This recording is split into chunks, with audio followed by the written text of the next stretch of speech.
nossas Bíblias em Atos dos Apóstolos, capítulo 2. Estaremos lendo 2 versículos. Atos, capítulo 2, versículo 43 e 44. Amém? Vai nos dizer assim: em toda a alma havia temor, e muitas maravilhas e sinais se faziam pelos apóstolos. Aqui vai nos dizer da seguinte forma: e todos os que criam estavam juntos e tinham tudo em comum. Na minha tradução, antes de você se sentar, vai dizer da seguinte forma: e perseveraram na doutrina dos apóstolos, e na comunhão, e no partir do pão, e nas orações. E em toda a alma havia temor, e muitas maravilhas e sinais se faziam pelos apóstolos. Amém? Pode tomar o seu assento, glorificando o nome do Senhor. Eu quero aqui agradecer a oportunidade na qual é nos concedida. Peço já perdão também aos irmãos, porque os irmãos sabem que desde janeiro, rogo e peço que os irmãos orem por mim, porque desde janeiro eu estou com uma crise, uma tosse asmática, bronquite, ninguém consegue discernir o que é, se é alergia, mas eu creio que a oração de um justo, ela ainda pode muito em seus efeitos. E eu tenho achado interessante, e até mesmo o Hélito comentou, que quando eu vim, os irmãos sabem que nós fizemos uma viagem, quando eu retornei, estava quase findando a outra campanha ali do fevereiro do clamor, e eu estava ali fora, irmãos, eu não conseguia ficar nem dentro da igreja, de tanto que eu tossia. Eu falei, eu vou acabar incomodando os irmãos que estão aqui. Então eu falei, eu vou ficar aqui na porta, porque eu preciso ouvir a palavra do Senhor, eu estou sedenta da palavra dele. E eu fiquei ali, e depois do culto, a ministração que o Senhor deu ali para cada um de nós, falou fortemente ao meu coração. O pastor fez uma oração e a tosse passou. Só que na medida dos dias que vão se passando, a gente ora, a gente clama, a gente pede para o Senhor, mas parece que a tosse não vai embora. Então se falhar um pouquinho, irmãos, me perdoem. Estou até com a água aqui, a bombinha, mas tudo é para a honra e para a glória do Senhor. Amém? Aqui, irmãos, baseado até mesmo na leitura na qual já foi feita no início, do tema de Romanos 12, versículo 2 ali, 1 e 2, sabemos que aquele versículo em específico, ele vai nos trazer a memória, a menção e o relato de que nós não devemos nos conformar com o mundo aí fora. Não nos conformeis com este mundo. Mas, irmão, o que isso significa? Significa que muitas das vezes nós não podemos tomar forma do mundo que aí fora está. Nós devemos influenciar o mundo e não o mundo influenciar a igreja. E com base nesse texto, quando o pastor trouxe esse tema, eu falei, meu Deus, falar de comunhão não é uma coisa fácil. Falar de comunhão é algo que você tem que ter para você poder falar. E eu falei, meu Deus, como que a gente vive os dias atuais dentro da igreja, onde, sendo o corpo de Cristo, muitas das vezes tem irmão que não consegue olhar para a cara do outro. E eu falei, Senhor, tem de misericórdia de nós, que a tua graça vem estar estendida sobre nós, porque nós somos falhos, nós somos pecadores. E o Senhor começou a ministrar no meu coração, e eu falei, meu Deus. Quando ele me levou até Atos capítulo 2, esse versículo específico no qual eu fiz a menção aqui, eu pude compreender que nos primórdios da igreja o segredo é palavra e oração, oração e palavra. E aqui quando ele deixa muito claro que os irmãos, eles viviam em comunhão, é unidade, é um só. E trazer até mesmo com tudo que já fora falado aqui, antes mesmo de eu estar falando um pouquinho da palavra do Senhor ao coração dos irmãos, se eu tivesse que já me dirigir ao meu lado, já podia falar, Senhor, muito obrigado porque eu recebi a minha vitória. Por tudo quanto aqui já fora falado. Aqui o irmão já foi bem claro em dizer a respeito da comunhão. E eu acho muito interessante, porque quando a gente se trata dessa questão da comunhão, quando tratamos de tudo quanto nós como seres humanos passamos e vivemos aqui nessa terra, buscamos muitas das vezes realizações, coisas para a nossa vida pessoal. E ali eu comecei a fazer uma diferença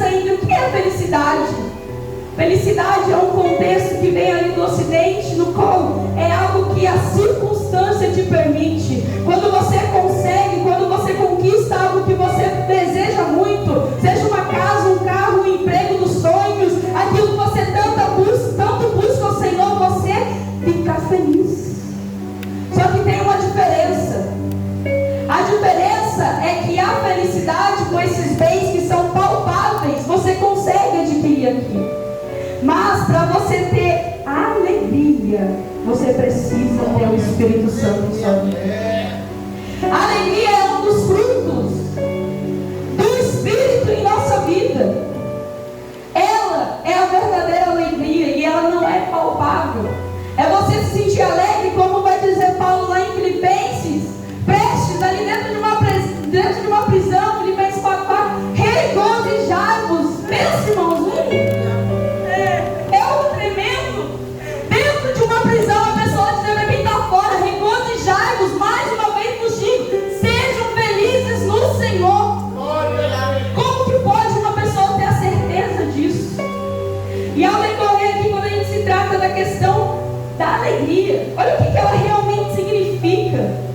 Ainda que a figueira não floresça, nem haja fruto na vide, o produto da oliveira minta, e os campos não produzam mantimentos, as ovelhas sejam arrebatadas do aprisco, e nos currais não haja gado, todavia eu me alegro no Senhor, e exulto no Deus da minha salvação. Isso é totalmente diferente. O que a Abacuque está nos trazendo é: olha aqui, tem muita gente sorrindo, mas está com o coração amargo. Tem muita gente sorrindo, mas não é a verdadeira alegria. É somente felicidade momentânea. É algo que vem e passa, que o mundo muitas das vezes está oferecendo aí fora. Mas o Senhor te trouxe aqui nessa noite para te dizer: eu sou o caminho, eu sou a verdade, eu sou a vida, e eu sou a verdadeira alegria.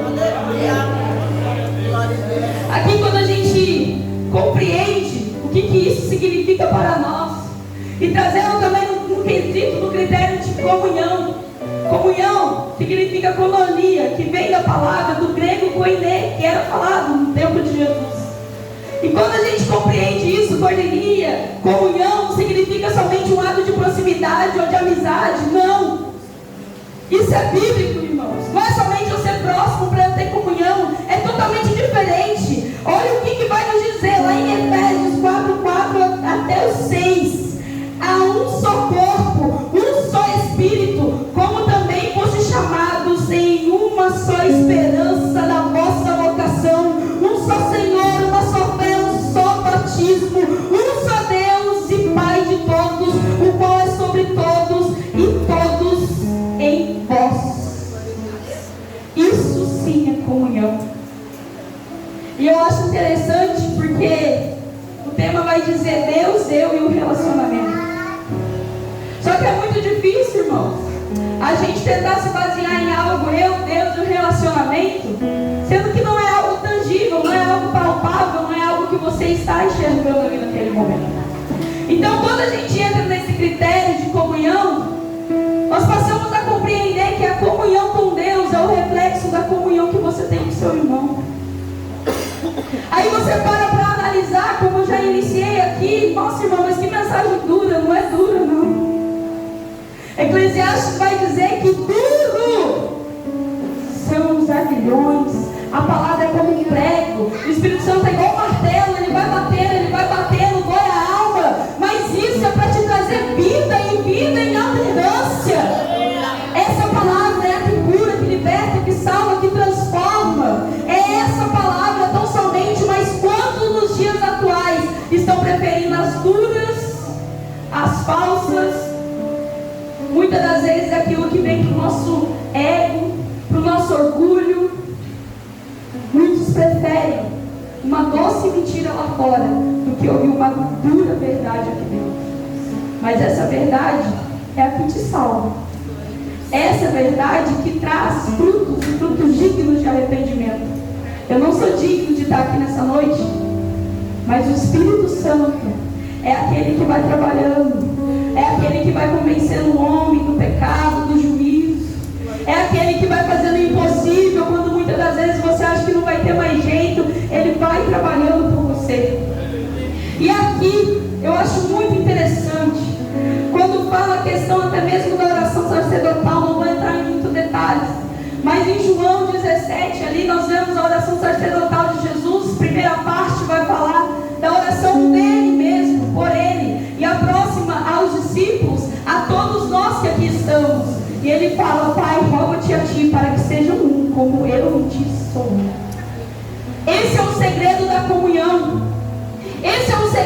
você ter realmente a presença do Espírito Santo na sua vida, é você ter comunhão, como o irmão aqui disse.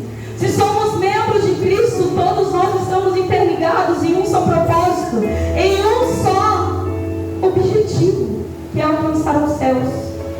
E trazendo e entrando realmente no que eu quero transmitir com os irmãos aqui, vai nos dizer lá em Salmos 133, Salmo que tem apenas 3 versos, e versos que nós devemos meditar todos os dias na nossa vida. Sabe aquele momento que você fica, meu Deus, mas olha o que ele fez, olha o que ela fez, meu Deus, mas não tem como, eu não vou perdoar. Calma, olha qual é o segredo. Quão bom e quão suave é que os irmãos vivam em união. Quão bom e quão suave. Olha o segredo. Não é discussão, não é briga, mas é suave.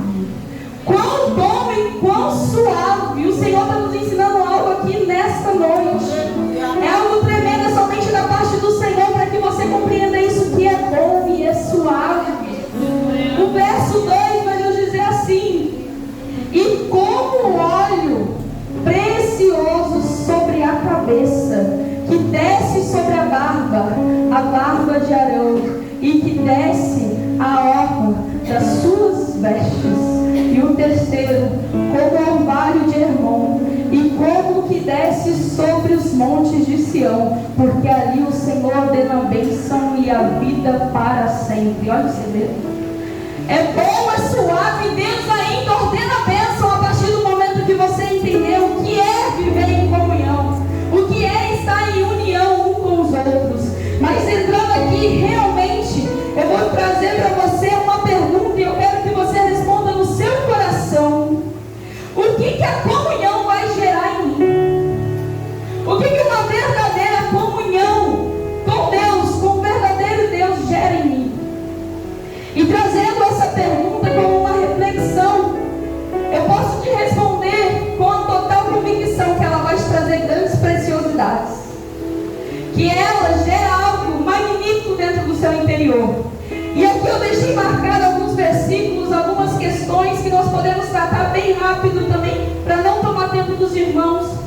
Mas basicamente uma verdadeira comunhão com Deus e uma comunhão com o próximo tem um segredinho. É no diálogo. Não tem como eu falar que eu sou próxima de alguém se eu nem converso com ela. Não tem como eu falar que eu sou chegado de alguém se eu não sei nem como a pessoa está. Para você ser chegado, para você chamar de amigo, para você ter uma comunhão, você precisa dialogar com aquela pessoa. Então, um dos primeiros aqui que a gente precisa compreender é que a comunhão com Deus é o fato de você dialogar com Ele.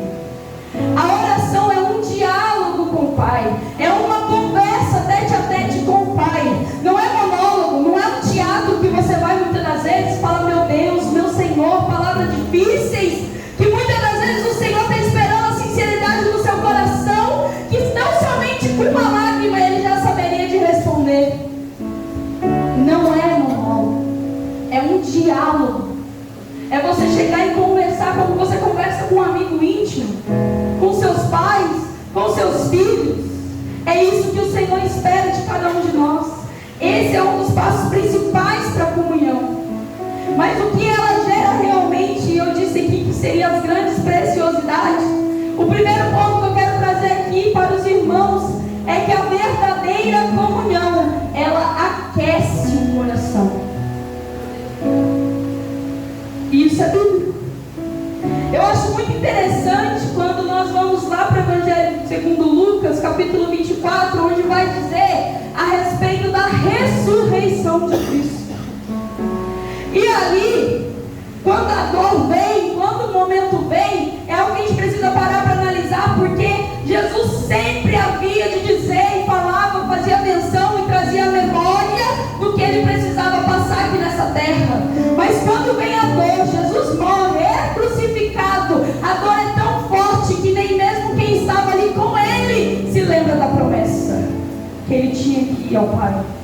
que ele ressuscitaria. Então, quando isso acontece, eu começo a meditar firmemente nessa passagem, que vai nos dizer que Jesus, quando é ressuscitado, Pedro, juntamente com alguns outros discípulos, acabam voltando para a pesca, que era a sua atividade principal.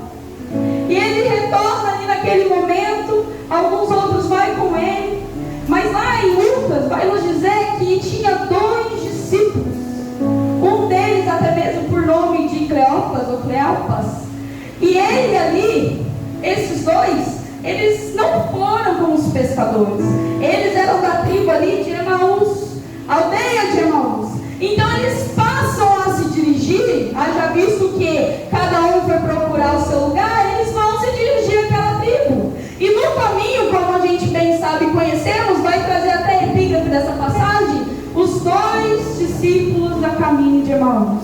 Mas quando a gente para analisar aqui, pensa, acabaram de ter todo aquele momento em que Cristo foi morto, foi crucificado ali, foi sepultado.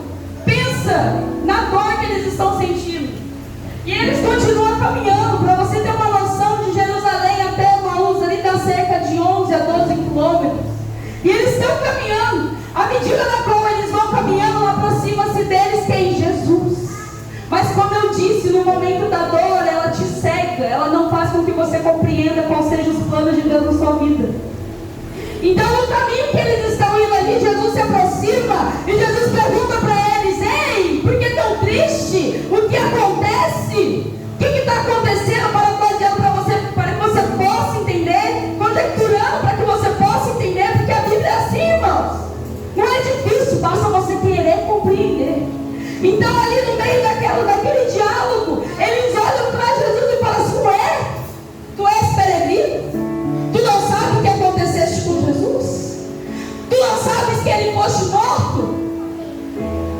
E ali Jesus olha para ele até triste, porque naquela passagem é onde está registrado nécios. Olha a palavra, nécios, incrédulos. Como que vocês não conseguiram compreender? E na medida na qual eles estão caminhando, eles vão dialogando, como eu disse aqui, o espaço, o perímetro que eles tinham que percorrer ali, cerca de 11 a 12 quilômetros. E quando a gente para analisar, não é muita coisa, né? Há quem diga aí que percorre de 4,5 a 5 quilômetros em 1 hora. Então vamos colocar o mais difícil que seja, o mais devagarzinho, mais no passo do gado que eles foram ali, demoraria umas 3 horas. Só que não foi isso que aconteceu. Aí a gente começa a meditar no texto e a gente compreende que eles foram caminhando, e à medida na qual eles foram caminhando, o próprio Jesus estava ensinando a eles. E ali vai estar registrado que Jesus deixou claro que precisava se cumprir nele a leis, os profetas e os salmos. Agora imagine o próprio Jesus diante de você, você com suas questões, você com suas dúvidas, chegando até ele, e ele senta algumas vezes, eu imagino assim, eles param naquele lugar, abrem as escrituras e eles começam a dialogar sobre o que está escrito ali, e Jesus está dizendo: olha aqui, é a palavra, se cumpriu em mim, olha aqui, é a palavra, se cumpriu em mim. E ainda assim eles foram caminhando. Quando chegaram na aldeia de Emaús, já era tarde. Tanto é que os discípulos ali vai dizer a Jesus: é tarde. Eles começaram a constranger Jesus: fica um pouquinho, sabe, querido? Fica, Jesus, mais um pouquinho. Tens meu coração para morar. Só que eles não estavam compreendendo.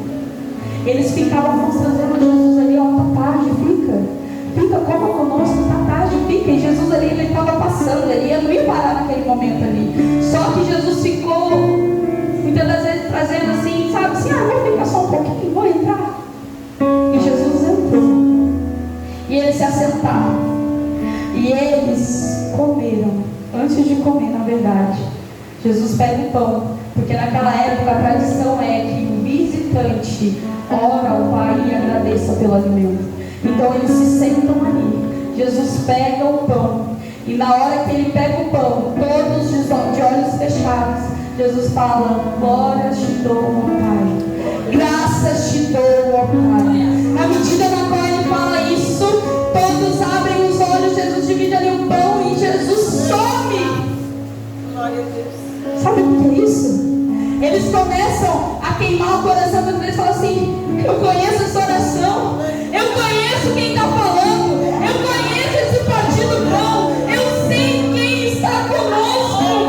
E nesse momento eles saem correndo novamente para Jerusalém para falar: ei, aquilo que Maria, aquilo que elas foram pela manhã ver é verdade, ele ressuscitou.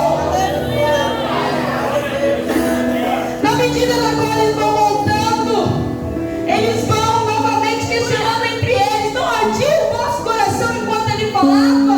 Não ardia o seu coração enquanto ele ministrava as escrituras ao caminho? Essa é uma das grandes preciosidades. O Espírito Santo aquece o nosso coração. Olha o momento que eles estavam passando, desacreditados, desnorteados. Jesus morreu, mas Jesus estava com eles, ali passou o dia. Isso é aquecer o coração. A segunda aqui entra a questão de termos a marca de Jesus em nosso caráter.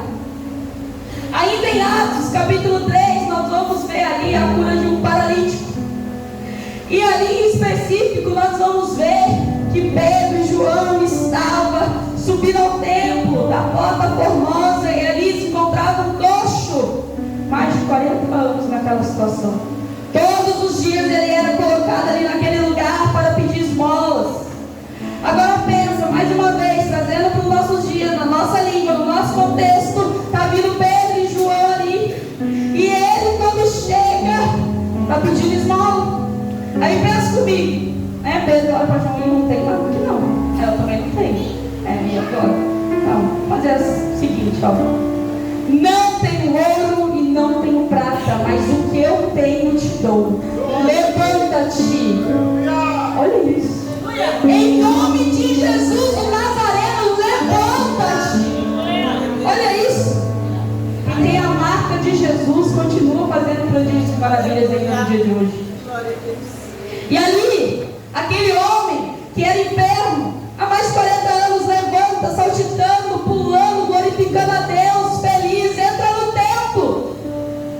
E ele começa a glorificar. Não pensou, irmãos, quando a gente recebe uma bênção, a gente já fica tão contente, a alegria do Senhor nos invade de tal maneira. Agora ele recebeu uma cura na saúde. Só quem passa, irmãos, por uma enfermidade que muitas das vezes o médico desenganou, que muitas das vezes você não tem mais saída, você não sabe o que fazer, sabe o que é verdadeiramente receber a cura. Aquele homem entra dentro daquele templo daquela forma, e ali tem aqueles que se alegram, tem aqueles que não aceitam muitas das vezes o anjo de Deus. Mas para decorrer aqui no capítulo 4, vai nos dizer que Pedro e João estavam ali a pregar, e chegaram, levaram, prenderam eles, levaram até os magistrados. Só que é coisa linda, porque quem tem a marca verdadeiramente de Jesus, ainda que seja preso, encarcerado, seja levado como algo, como se você fosse culpado, mas quem verdadeiramente serve a Jesus, não tem como ficar preso, porque ele estava fazendo prodígio, ele estava fazendo maravilha, ele estava liberando a cura sobre a vida de um ser humano, e ali não acharam culpa em Pedro e João. Ainda assim, lá no finalzinho do capítulo 4 de Atos, nós vamos ver que eles sofreram muitas ameaças e foram liberados, porque não tinha como, porque estavam fazendo a obra do Senhor. Ainda que você esteja fazendo a obra, se levantem contra ti, muitas das vezes tendo te parar, fazer você desistir, mas entenda que quando é para a obra do Senhor, nós temos que ficar firmes, porque é Ele que nos sustenta, é Ele que nos dá certeza, é Ele que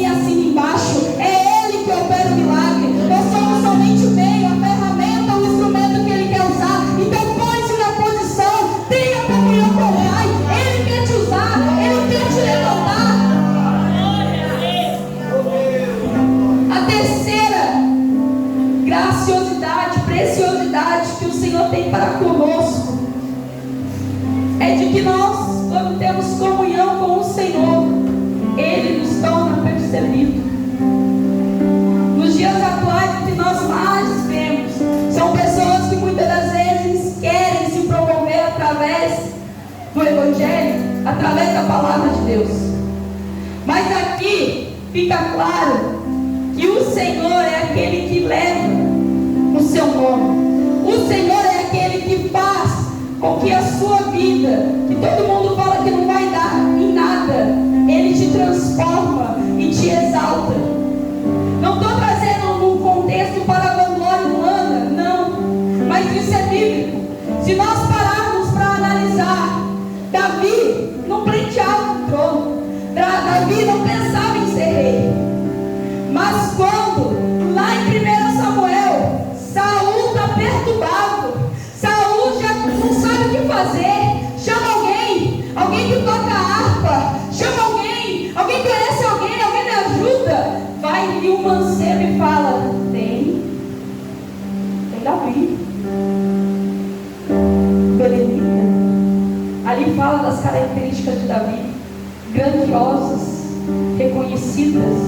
Mas a última é a mais importante, que vai falar assim: e o Senhor é com ele.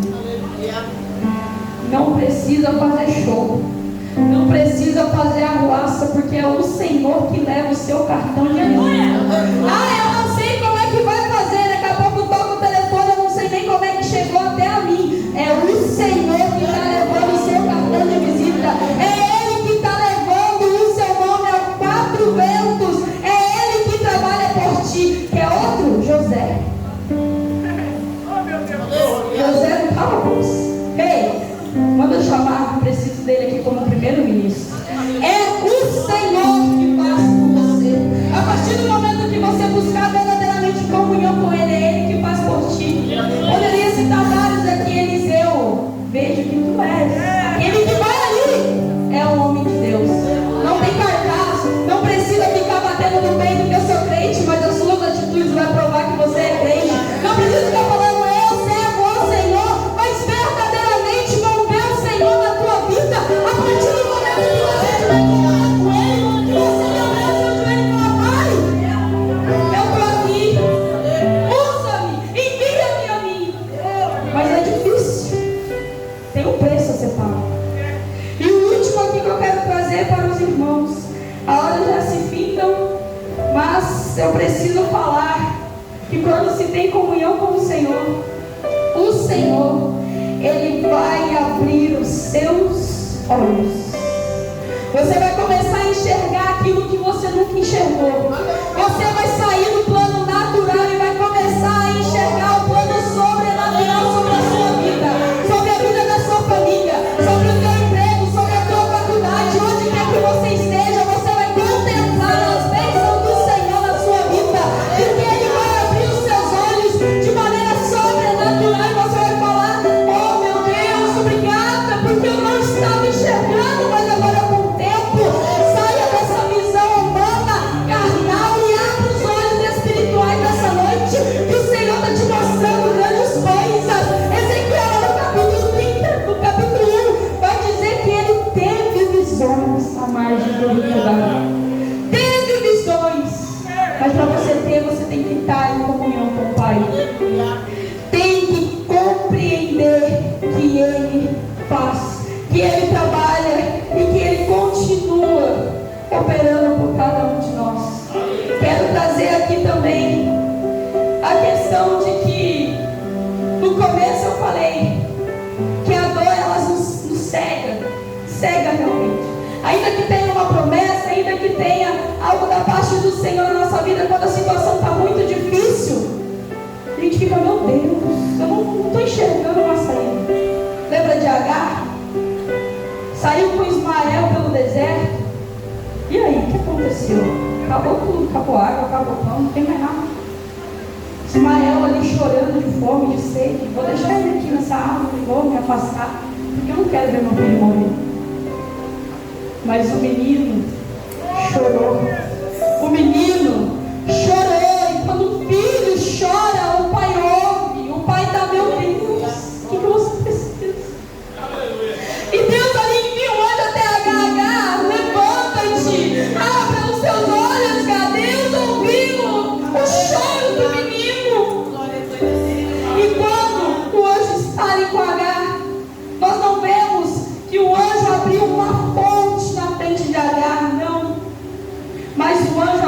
os olhos de Agar. A fonte estava ali. Mas agora o sofrimento, a circunstância, o momento que muitas vezes estamos passando nos faz com que nós ficamos cegos.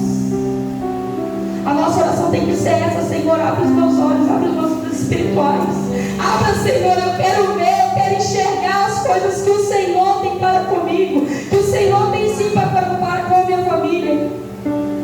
E isso é tremendo quando nós conseguimos compreender que a voz do Espírito Santo, ela é suave, ela chega até nós, nos trazendo a certeza, nos trazendo convicção. Só que para nós termos essa comunhão e estarmos sensíveis à voz do Espírito Santo, eu acho muito lindo também, porque a Bíblia, ela é o manual do Criador, e nós, como sua criatura, está tudo aqui, tudo que nós precisamos. E Ele deixou a respeito dessa confiança, a respeito de ser sensíveis à voz do Espírito Santo, lá em Atos capítulo 16, versículos 5 ao 9 aqui, nós vamos ver que o Espírito Santo impediu que Paulo fosse pregar a Ásia. Espírito Santo. Olha o que é estar sensível à voz do Espírito Santo. Se fosse no dia da atuais, fala assim: como assim? Não é de Deus, não. Eu quero pregar o Evangelho, eu quero ministrar a palavra, eu quero evangelizar, e o Espírito Santo está falando para mim, e não é possível. Mas o Espírito Santo, Ele nos dá a direção em tudo. Meus irmãos, falta de direção é falta de comunhão com Deus. Abra os seus olhos espirituais e comece a compreender e a entender que o Espírito Santo tem na sua vida. Então Paulo aqui, ele foi impedido pelo Espírito Santo, ele não foi. E na medida na qual ele ficou ali naquele lugar, no versículo 9, vai nos dizer que à noite ele recebeu a visão ali do que? De um homem. E esse homem da região da Macedônia, capítulo 16, versículo 9, olha o que ele vai dizer: e lhe rogou dizendo: passa a Macedônia e ajude-nos. Passa a Macedônia e ajude-nos. O que isso significa? Paulo queria ir lá para a Ásia, mas o anjo, o homem que lhe apareceu ali para ele, falou: passa a Macedônia e ajude-nos. Sabe o que o Senhor está nos ensinando aqui? Que muitas das vezes nós queremos fazer da nossa forma, mas o Senhor já está vendo outro projeto, outros planos, outra forma de fazer. A forma que Ele faz, nós sabemos que é muito melhor, mas Ele quer nos surpreender. Então, à medida na qual Ele está ali, tem essa visão. Imagina, se Paulo fosse teimoso, fosse rebelde, não quisesse ouvir a voz do Espírito Santo ali, e fosse para a Ásia, talvez o Evangelho não teria chegado até nós. Sabe por quê? A Macedônia ali é a região da Europa. E da Europa, olha a certeza que o Senhor estava dando ali para Paulo. Paulo, você está querendo ir para lá, mas deixa eu te contar uma coisinha aqui. Do lado de cá, tem pessoas, tem povos que ainda não foram conhecidos. Tem povos descobertos, Paulo. Eu quero que você faça a obra lá, Paulo, porque fazer a obra no meio dos crentes é fácil, mas eu quero que você vá e faça a obra lá. E quando ele chega até lá, a região da Macedônia, parte da Europa, o próprio Deus se responsabiliza. Você começa aí. Você está vendo que tem um bocado de indígenas? Começa aí, começa a pregar. Porque à medida na qual ele for pregando ali, se estendeu para a América. E nós sabemos como que chegou o Evangelho até nós. Então, à medida na qual o Senhor vai trabalhando ali, pensa se Paulo não aceitasse. Mas Paulo aceitou, Paulo foi obediente, Paulo foi sensível ao voz do Espírito Santo, ele teve verdadeiramente comunhão com o Pai. Então quero que você saia aqui dessa noite com essa certeza de que ter comunhão com o Pai é compreender qual seja a sua vontade sobre as nossas vidas. E eu já te trago essa convicção, que a vontade do Senhor ela é boa, ela é perfeita e agradável. Boa, agradável e perfeita a vontade do Senhor para conosco. Ele vai fazer o melhor para você. Não é um mar de rosas servir a Cristo, não é. Mas você pode ter certeza que é muito melhor do que aproveitar o mundo aí fora com uma felicidade que é falsa. Aqui é a alegria do Espírito Santo, da certeza da salvação, de sermos cheios do Espírito Santo para vencer qualquer batalha. No mundo tereis aflições, mas tem de bom ânimo, porque eu venci o mundo. Estou aqui como exemplo que você também pode vencer, que você vai conseguir, que você vai passar, e que nada, nenhum desejo, nenhum manjar aí do mundo fora é melhor do que o Espírito Santo de Deus.